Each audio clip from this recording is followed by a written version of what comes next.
모두가 황윤성을 가난한 무명 가수의 상징으로 믿고 있던 순간 그의 인생을 완전히 뒤흔드는 이야기가 터져 나왔다.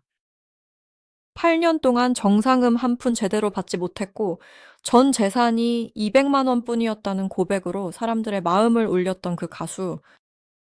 첫 정상금을 받은 뒤에는 세금 신고를 제대로 알지 못해 1,500만 원이 넘는 세금 폭탄까지 맞았다고 알려졌던 그 청년.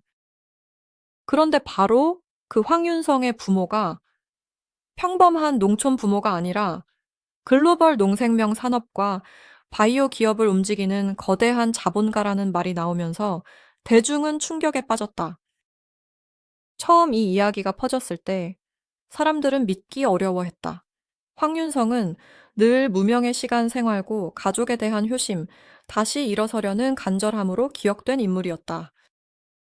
그는 화려한 배경을 앞세운 사람이 아니라 실패한 아이돌 출신이자 트로트 무대에서 겨우 다시 숨을 쉬기 시작한 사람처럼 보였다. 그래서 그의 눈물은 더 진짜처럼 느껴졌고 그의 떨리는 목소리는 더 깊이 사람들의 마음을 파고들었다.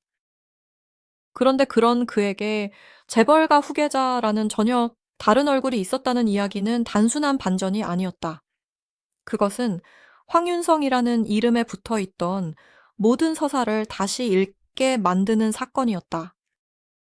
황윤성의 시작은 결코 순탄하지 않았다. 그는 어린 시절부터 가수의 꿈을 품었고 오디션과 연습생 생활을 거쳐보이 그룹 로미오의 메인 보컬로 데뷔했다. 하지만 아이돌 시장은 냉혹했다. 대형 기획사가 시장을 장악한 구조 속에서 중소기획사 소속 그룹이 살아남기는 너무 어려웠다.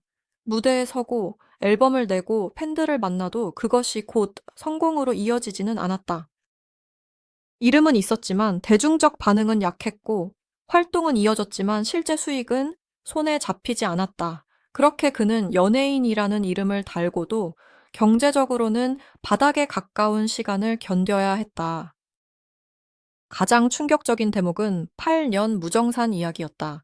황윤성은 아이돌로 데뷔한 뒤 오랜 시간 실질적인 정상음을 받지 못했다고 알려졌다. 한국 엔터테인먼트 산업의 정산 구조는 보통 기획사가 먼저 비용을 투자하고 이후 수익이 발생하면은 그 비용을 회수한 뒤 아티스트에게 나누는 방식이다. 연습생 교육비, 숙소비, 의상비, 음반, 제작비, 뮤직비디오, 비용, 홍보비가 모두 쌓이면은 그 액수는 쉽게 감당할 수 없는 수준이 된다. 특히 그룹은 멤버 수가 많고 유지비도 크기 때문에 손익 분기점을 넘기 더 어렵다. 결국 무대 위에서는 가수였지만 통장 속 현실은 일반인이 상상하기 어려울 만큼 차가웠다. 그 시절 황윤성에게 남은 돈은 전 재산 200만 원 수준이었다고 전해졌다. 누군가에게는 잠깐 쓰고 사라질 금액일 수 있지만 긴 무명 생활을 버티던 그에게는 삶 전체를 붙잡는 마지막 끈과 같았다. 친구들이 무심코 던진 언제 텔레비전에 나오냐? 이제 그만둔 것 아니냐는 말도 그에게는 농담이 아니었다. 대중 앞에 서고 싶지만 아무도 알아봐주지 않는 시간. 무대는 꿈이었지만 현실은 생활고였던 시간. 그 긴 침묵 속에서 황윤성은 점점 사라지는 이름을 붙잡고 버텼다. 그럼에도 그는 가족 이야기가 나올 때마다 가장 진심 어린 얼굴을 보였다. 어렵게 모은 돈으로 할머니들에게 용돈을 드렸다는 이야기 농사를 좋아하는 아버지를 위해 언젠가 넓은 땅을 사들이고 싶다는 꿈은 많은 사람들의 마음을 움직였다. 대중은 그에게서 실패한 아이돌이 아니라 끝까지 가족을 먼저 생각하는 성실한 청년의 모습을 보았다. 바로 이 지점에서 황윤성의 서사는 강해졌다. 사람들은 그의 가창력뿐 아니라 그가 살아온 시간 버텨온 태도 무너지지 않으려는 눈빛에 감정적으로 끌리기 시작했다. 그의 인생에서 또 하나의 큰 사건은 세금 폭탄이었다. 오랜 무정산 끝에 뒤늦게 수익이 생겼지만 연예인이 일반 근로자가 아니라 프리랜서 사업 소득자로 분류된다는 사실을 제대로 이해하지 못했다는 이야기가 나왔다. 종합소득세 신고 의무를 알지 못한 채 시간이 흘렀고 군 복무까지 겹치면서 신고는 제대로 처리되지 못했다고 전해졌다. 그 결과 무신고 가산세와 납부지연 가산세가 쌓이며 1,500만 원대의 세금이 돌아왔다는 이야기는 대중에게 큰 충격을 안겼다. 전 재산 200만 원 수준이었다는 청년에게 1,500만 원의 세금은 단순한 숫자가 아니었다. 그것은 다시 일어서려는 발목을 잡는 무게였고 겨우 숨을 쉬기 시작한 사람에게 다시 현실을 들이대는 벽이었다. 사람들은 황윤성을 보며 개인의 실수만을 떠올리지 않았다. 오히려 젊은 아티스트들이 화려한 무대 뒤에서 얼마나 기본적인 재무와 세무 지식 없이 방치되는지, 연예 산업이 얼마나 냉정한 시스템으로 굴러가는지를 생각하게 됐다. 그가 겪은 고통은 개인의 불운을 넘어 산업의 어두운 단면처럼 보였다. 그런 황윤성에게 다시 길을 열어준 무대가 트로트였다. 아이돌 시장에서 큰 성공을 거두지 못한 그는 트로트를 통해 다시 살아날 기회를 찾았다. 미스터 트롯을 거치며 그는 완전히 다른 관객을 만났다. 오랜 훈련으로 다져진 보컬, 부드러운 비주얼 무대 위에서 드러나는 간절함은 중장년층 시청자들에게 강하게 다가갔다. 단숨에 정상에 오른 스타는 아니었지만 그는 버티면 언젠가 기회가 온다는 말을 몸으로 증명하는 인물이 되었다. 그 자체가 사람들에게는 하나의 희망처럼 보였다. 그리고 2026년 대형 서바이벌 프로그램 무명 전설은 황윤성의 서사를 다시 폭발시켰다. 이 프로그램은 이름 없이 흘러간 가수들 한때 스쳐 지나갔던 얼굴들, 잊힌 목소리들이 다시 실력으로 평가받는 무대였다. 그 안에서 황윤성은 누구보다 강한 감정선을 가진 참가자였다. 그는 경쟁자들의 도발과 무시를 견디며 자신이 왜 이 자리까지 왔는지를 노래로 증명했다. 눈물, 분노, 책임감, 절박함이 섞인 무대는 사람들을 붙잡았다. 대중은 그를 더 이상 실패한 아이돌로 보지 않았다. 끝까지 포기하지 않은 인간 승리의 얼굴로 보기 시작했다. 그런데 바로 그 절정의 순간 예상치 못한 반전이 터졌다. 그가 여러 차례 언급했던 농사를 좋아하는 아버지가 사실은 평범한 농부가 아니라 시가총액 수조 원대의 글로벌 에그리테크 기업 창업주라는 이야기가 나온 것이다. 그의 어머니 역시 세계적 바이오 기업 이사회와 관련된 핵심 인물이라는 말까지 더해졌다. 만약 이 이야기가 사실이라면 황윤성은 대중이 생각했던 가난한 집안의 청년 가수가 아니라 막대한 자본과 정보 네트워크를 가진 가문에서 태어난 인물이 되는 셈이었다. 대중은 즉시 혼란에 빠졌다. 그동안 우리가 믿었던 눈물은 무엇이었나? 8년 무정산의 고통은 진짜였나? 전 재산 200만 원이라는 말은 과장된 연출이었나? 아니면 황윤성 역시 자신의 배경과 별개로 실제 고통을 겪은 사람이었나? 분노와 의심이 동시에 터졌지만 이야기가 구체화될수록 사람들의 반응은 단순한 비난으로만 흐르지 않았다. 핵심은 부모가 부자였다는 사실 하나가 아니었다. 더 큰 충격은 부모가 일부러 아들을 자본의 보호막 밖에 두었다는 해석이었다. 전해진 이야기의 핵심은 이랬다. 자본의 온실에서 자란 후계자는 위기를 견디지 못한다는 이유로 부모가 황윤성을 가장 불리한 환경에 놓고 스스로 살아남게 만들었다는 것이다. 쉽게 말해, 그는 재벌가의 아들이었지만 재벌가의 보호를 받지 못했다. 명품을 두르고 특혜를 누리는 삶이 아니라 정산도 받지 못하고 생활고를 겪으며 버티는 삶을 통과했다는 설명이었다. 이 말은 잔인할 정도로 충격적이었다. 부모의 교육이라는 이름으로 한 청년이 실제 고통 속에 던져졌다는 뜻이기 때문이다. 더 소름 끼치는 대목은 8년 무정산의 구조였다. 소속사가 파산 위기에 몰렸을 때 부모 측 자본이 익명의 사모펀드를 통해 회사의 채권을 인수했다는 이야기가 나왔다. 다시 말해, 황윤성을 묶어두고 있던 부채 구조의 최종 채권자가 사실상 부모 쪽 자본이었다는 해석이다. 만약 이것이 맞다면 회사가 무너지고 계약이 정리될 수도 있었던 상황에서 오히려 그 구조가 유지됐고 황윤성은 스스로 빚을 갚고 손익 분기점을 넘어설 때까지 버티게 된 셈이다. 무명의 고통은 우연이 아니라 설계된 시험처럼 보이기 시작했다. 첫 정상음의 의미도 완전히 달라졌다. 8년 만에 겨우 손에 쥔 돈은 단순한 수익이 아니었다. 그것은 부모 자본의 그림자 아래 만들어진 구조를 자신의 몸으로 통과한 뒤 얻은 결과처럼 해석됐다. 행사장을 전전하며 목이 쉬도록 노래하고 작은 부대에서도 웃으며 버티고 대중의 무관심 속에서도 포기하지 않았던 시간이 그 돈 안에 담겨 있었다. 그래서 사람들은 더 혼란스러워했다. 이것은 가짜 고난인가? 아니면 더 잔혹한 방식으로 만들어진 진짜 고난인가? 세금 폭탄 사건도 다시 읽히기 시작했다. 만약 그의 집안에 최고 수준의 세무와 법무 인력이 있었다면 1,500만 원대 세금 문제는 사전에 막을 수 있었을 것이라는 의문이 나왔다. 그런데도 그 문제가 방치됐다면 이건 역시 현실 교육의 일부였던 것 아니냐는 해석이 이어졌다. 국가의 세금 제도를 모른 채 돈을 벌었을 때 어떤 대가가 돌아오는지 직접 경험하게 했다는 말은 너무 냉혹했다. 사람들은 이 이야기를 들으며 부모의 방식이 교육인지 방치인지 사랑인지 통제인지 판단하기 어려워했다. 하지만 놀라운 것은 대중의 반응이었다. 처음에는 속았다는 분노가 컸지만 시간이 지나면서 시선은 달라졌다.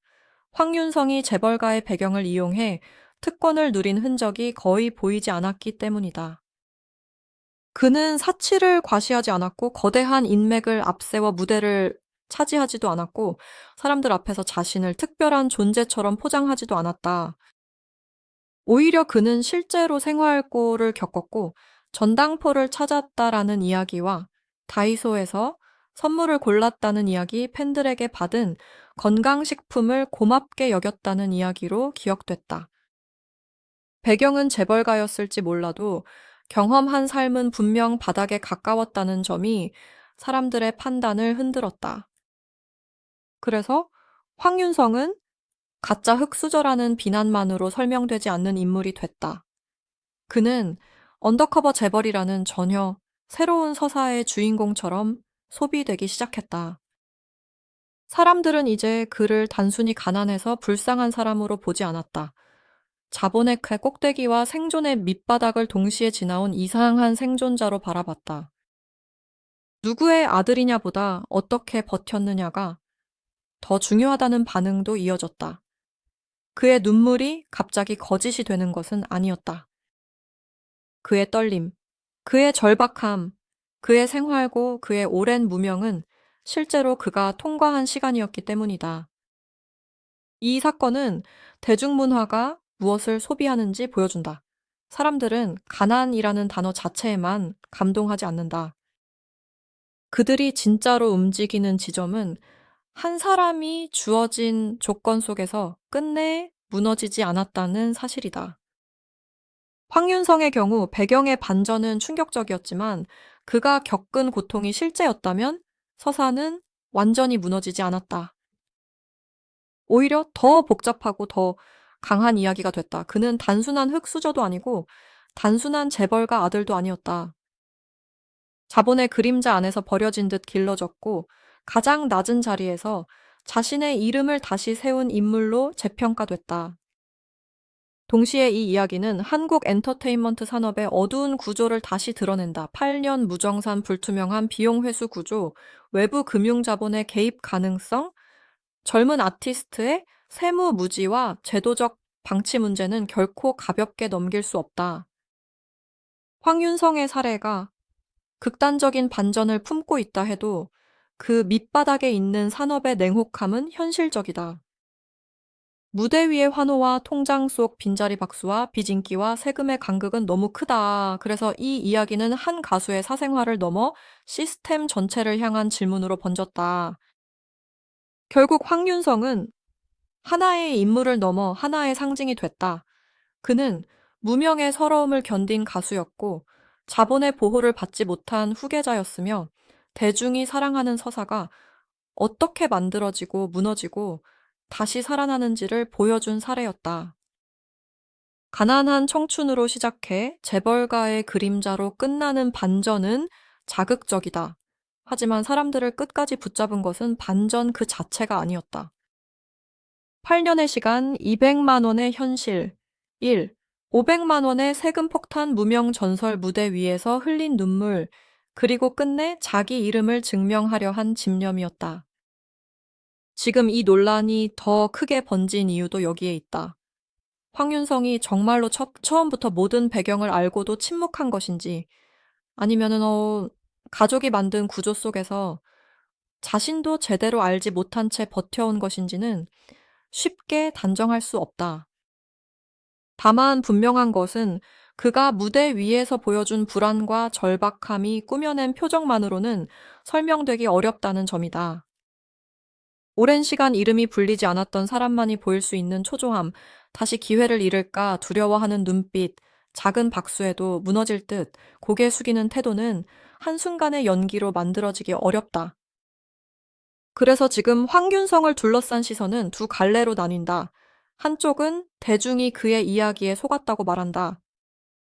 가난과 무명의 이미지를 통해 동정을 얻은 뒤 사실은 거대한 집안의 아들이었다면 그것은 배신이라는 주장이다. 다른 한쪽은 배경과 경험을 구분해야 한다고 말한다. 부모가 부자였다고 해서 그가 실제로 누린 삶까지 자동으로 부유해지는 것은 아니며 정산을 받지 못하고 세금 문제로 흔들리고 무대에서 밀려난 시간은 분명 그가 직접 감당한 현실이었다는 것이다. 이 충돌 때문에 황윤성의 이름은 더 뜨거워졌다. 무명 전설에서 그의 존재감이 더 강해진 것도 바로 이 복잡성 때문이다. 만약 그는 단순히 발상한 무명 가수였다면 이야기는 익숙한 감동으로 끝났을 것이다. 반대로 단순한 재벌가 아들이었다면 대중은 금방 등을 돌렸을 것이다. 그런데 황윤성은 두세 개의 경계에 서 있었다. 태어난 배경은 높은 곳을 향해 있었지만 실제로 발을 디딘 무대는 가장 낮은 자리였다. 그 간극이 사람들을 불편하게 만들면서도 동시에 눈을 떼지 못하게 만들었다. 앞으로 황윤성에게 필요한 것은 더 큰 해명이 아니라 더 단단한 무대일지도 모른다. 대중은 이미 그의 과거를 놓고 각자의 판단을 시작했다. 이제 남은 것은 그가 앞으로 어떤 태도로 노래하고 어떤 방식으로 자신의 이름을 증명하느냐이다. 한번 흔들린 신뢰는 말로만 회복되지 않는다. 그러나 진짜 실력과 꾸준한 태도는 시간이 지나며 다시 사람을 설득한다. 황윤성의 서사가 끝난 것이 아니라면 지금의 논란은 그의 몰락이 아니라 더 냉정한 검증의 시작일 수 있다. 황윤성의 이야기가 이렇게 오래 회자되는 이유는 단순하다. 이 사람들은 완벽한 주인공보다 모순을 품은 사람에게 더 끌린다. 가진 배경과 살아낸 현실이 충돌할 때 그 틈에서 더 강한 이야기가 태어난다. 황윤성이 정말 어떤 배경을 가지고 있든 그가 무대 위에서 보여준 절박함은 쉽게 지워지지 않는다. 대중은 이제 그에게 한 가지 질문을 던지고 있다. 당신은 누구의 아들인가가 아니라 그 긴 시간을 지나 결국 어떤 사람으로 남을 것인가? 그리고 황윤성은 앞으로의 무대에서 그 질문에 다시 답해야 한다.